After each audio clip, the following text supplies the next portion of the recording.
జై శ్రీరామ్ భక్తులారా, బాగున్నారా? ఈరోజు ఉగాది, చాలా శుభాకాంక్షలు. ఉగాది శుభాకాంక్షలు. నిన్న మా ఫ్రెండ్ ఒక అతను ఇలా అడిగాడు, చాలా ఇంటెలిజెంట్ అతను ఇలా అడిగాడు, అరే నువ్వు వెళ్తున్నావు, నీలా మేము వెళ్ళడం లేం కదా, మాకు పని ఉంటుంది కదా, వెళ్ళలేం కదా, నువ్వంటే ఖాళీగా ఉంటున్నావు, సో గుళ్ళో 4 గంటలు కూర్చుంటున్నావు, పొద్దున 3కి లేస్తున్నావు అని. మేము పని ఉంటుంది కాబట్టి పొద్దున దాకా డే అంతా కంప్యూటర్ని చూస్తాం కాబట్టి మాకు నిద్ర చాలా అవసరము.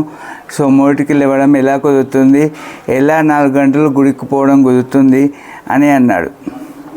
కరెక్టే, నిజమే అనిపించింది నాకు కూడా. కానీ ఒక్కసారి ఆ వీడియో మొత్తం చూస్తే మీరే ఆలోచించండి. నేను చెప్పింది యాక్చువల్గా ఇంట్లో ఉండే మహిళలు కాదు, వాళ్ళు ఇంటి పని మొత్తం చూస్తారు, పిల్లల పని చూస్తారు, మన పని కూడా చూస్తారు. సో మహిళలకు కాదు, మహిళలకు అడ్వాంటేజ్ ఏంటంటే వాళ్ళని పెళ్లి చేసుకున్న భర్త ఎవరుంటారో, పురుషుడు ఎవరుంటారో అతడు చేసిన పుణ్యంలో 50% పుణ్యం ఎవరికి పోతుంది? భార్యకి పోతుంది. అతడు చేసిన పాపంలో 1% కూడా భార్యకు పోదు. ఫుల్ పాపం అతడికే, ఫుల్ పాపం అతనిదే. కానీ 50% పుణ్యం మాత్రం భార్యకు ఆటోమేటిక్గా పోతుంది. అదే భార్య పుణ్యం చేసినా ఆమెకే 100% ఉంటుంది, 1% కూడా మనకు రాదు. అదే పాపం చేస్తే ఆమె పాపంలో మనకు 50% వస్తుంది. పాపంలో అయితే వస్తుంది, పుణ్యంలో అయితే రాదు. మన దాంట్లో పుణ్యంలో అయితే వస్తుంది, పాపంలో అయితే రాదు.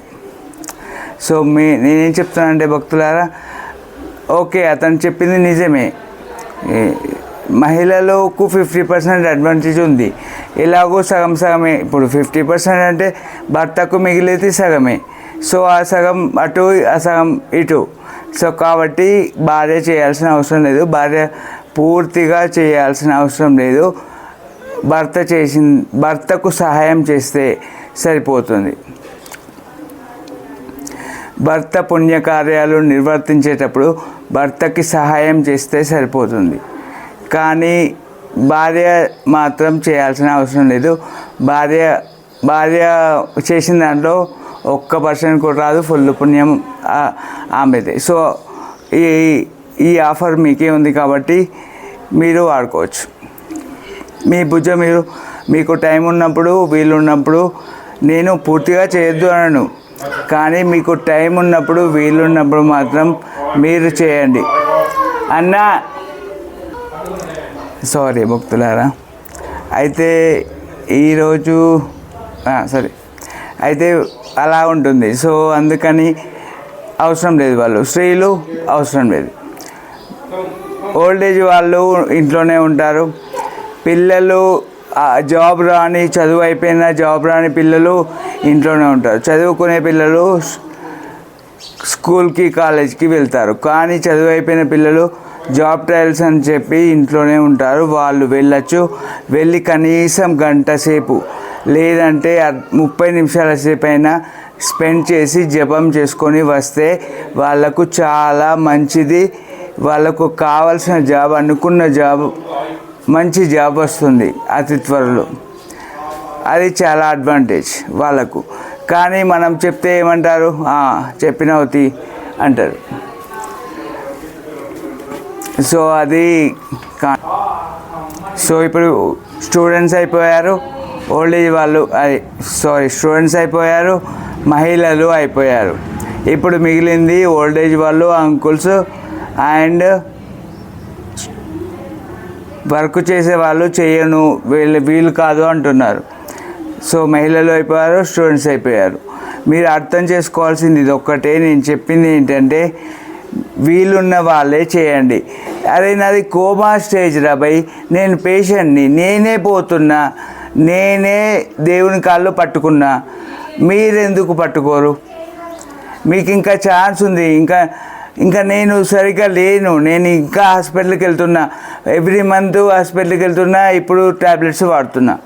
అలాంటి నేనే దేవుని పాదాలు పట్టుకున్నా, అలాంటి నేనే 4 hours టెంపుల్కి వెళ్తున్నా. ఇంకా మీరు ఎట్లుండాలి? మీరు ఇంకా మంచిగా ఉన్నారు, అట్లాంటప్పుడు మీరు ఎట్లుండాలి? సో అందుకే నేను చెప్తుంది,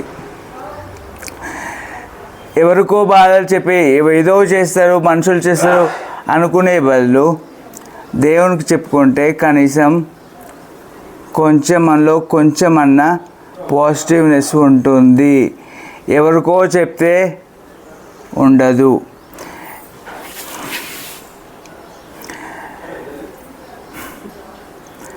ఇప్పుడు నేను చెప్పాలనుకుంటుంది ఏమిటంటే, అతను అడిగిన ప్రశ్నకి, అరే భయ్ నువ్వు వెళ్ళకు, నీకు ఆఫీస్ ఉంది కాబట్టి నువ్వు వర్క్ చేసుకుంటున్నావు కాబట్టి చేసుకో.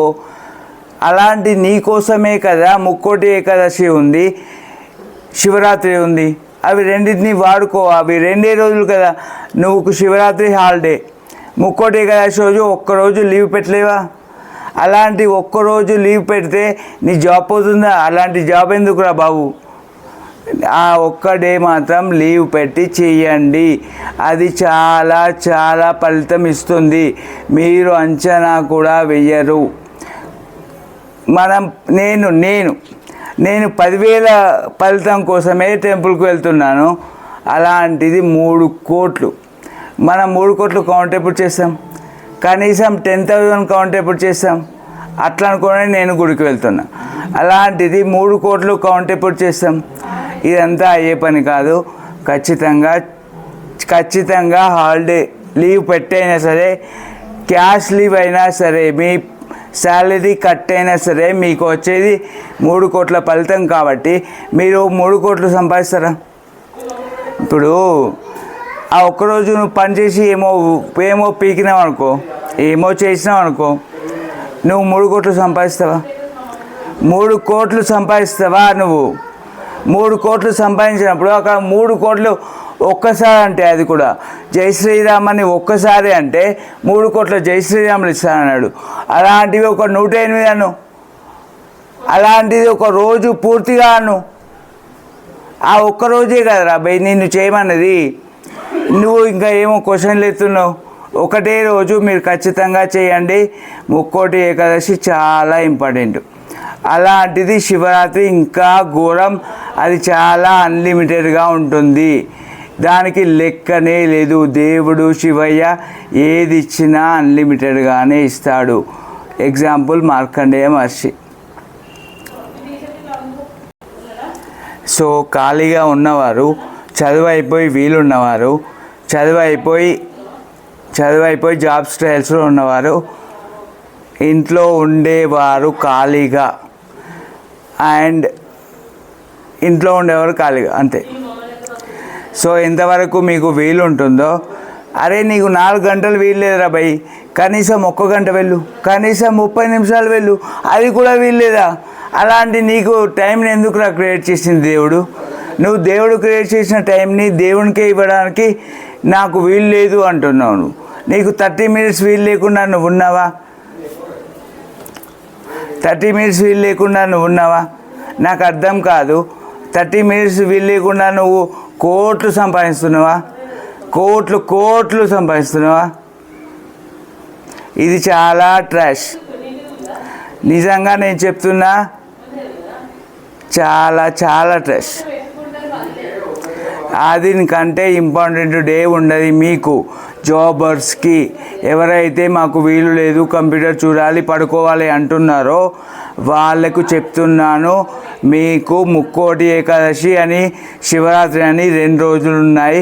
ఆ 2 రోజులని సరిగ్గా వాడుకోండి. చెప్పినట్టే చెయ్యండి, అలాగే చెయ్యండి. అలా చేస్తే చాలా పుణ్యం. ఆ పుణ్యాన్ని మీరు ఎన్ని గుళ్ళకైనా మీరు సంపాదించుకోలేరు. ఒక్క శివరాత్రి చేస్తే జన్మ మొత్తం కలిపి ఒక్క శివరాత్రి అయినా చేయమని అంటారు. అలాంటి నానుడి ఉంది. అందుకే చెప్తున్నాను, ఖచ్చితంగా చేయండి. అండ్ ఇంకోటి, నిన్న మా క్లాస్మేట్స్ చాలా మంచోళ్ళు. నిన్న మా క్లాస్మేట్స్ అంతా కలిపి ఒక గ్రూప్ ఉంది, మా 10th క్లాస్మేట్స్.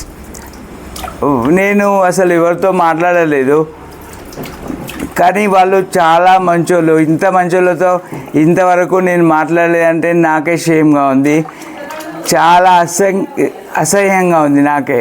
ఎందుకంటే వాళ్ళు చాలా కేర్ తీసుకున్నారు, చాలా బాధపడ్డారు, చాలా కేర్ తీసుకున్నారు, చాలా ఆలోచిస్తున్నారు. నిన్న వీడియో మొత్తంలో వాళ్ళకి కనిపించింది ఓన్లీ నా యాక్సిడెంట్ మాత్రమే. వాళ్ళు చాలా మంచి వాళ్ళు. అలాంటి వాళ్ళు నా క్లాస్మేట్స్ అవ్వడం చాలా లక్. చాలా ధన్యవాదాలు.